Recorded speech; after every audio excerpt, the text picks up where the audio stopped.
Well, so you have all these murders. Of course, you have the kilos of drugs and the money and the robberies and everything. Did you feel at that point the feds were closing in? Yes. Yes. I felt like the walls were closing in because it's funny you brought that up because before Jimmy died, I had a very deep conversation with him. I felt this vibes like something was going to happen because everything was just too good.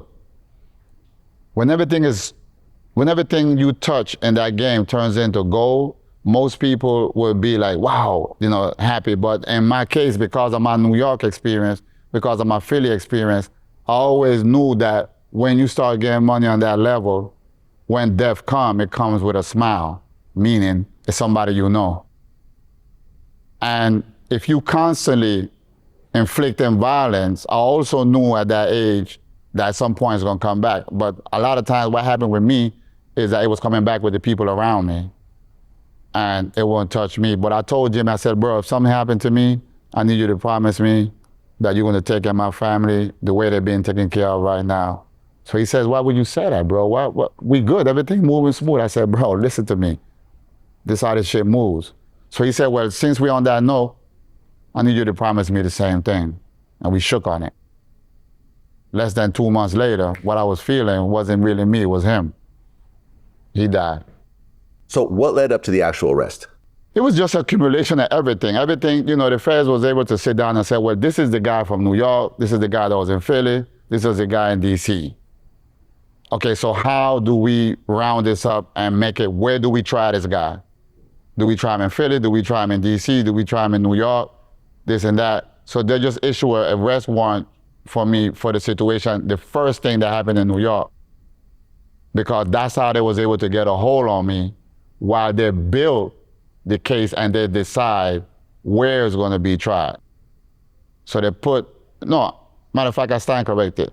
They put a warrant on me for a murder that I didn't even know what that was about. Before they even indicted me on the Billy Ray Tober situation. And it was just to hold me because back then they had a law where they could hold you without bail for 9 months. So within those 9 months, they was gonna build their case and create a superseding indictment. And when I got arrested and they transferred me to DC and they took me to the DEA building, some big boys came and saw me trying to get me to turn rap. And I turned them down and they told me, they said, bro, we gonna get you. Right now, what we charging you with, we know it's not gonna stick. But by the time the dust clear, we don't even have to worry about convicting you because the media gonna convict you. Well, right, they had a whole task force around you called Red Rum. Yeah, murder spelled backwards. Yeah. Right. Now, what date were you actually arrested? May 13, 1991, it was Mother's Day. Okay, so you get arrested and what exactly did they charge you with? So they charged me, so my initial charges was the murder case in New York that I initially went on the run for.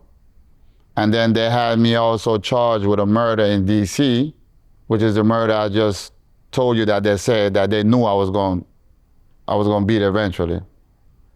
So I'm in Philly now being held on final extradition hearing, like to which state I'm going first.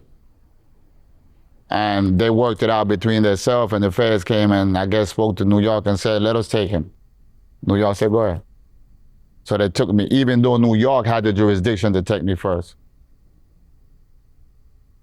Okay, were you offered a plea deal?